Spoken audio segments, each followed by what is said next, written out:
Hello everyone, how are you doing? This is MD Tech here with another quick tutorial.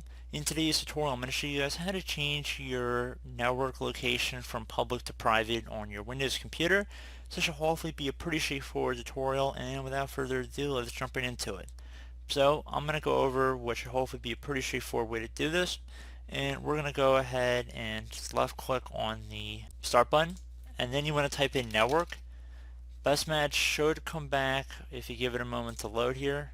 And then left click on the settings gear icon left side, where if you hover over it, it should say settings. You can alternatively search for it in the start menu search. Then you want to go ahead and left click on network and internet. You want to go left click on change connection properties. And underneath network profile, if you want to set it to private, select private here. Should be the second option for networks you trust, such as home or work. Your PC is discoverable and can be used for printer and file sharing if you set it up. Public is set to your PC is hidden from other devices on the network and can't be used for printing and file sharing.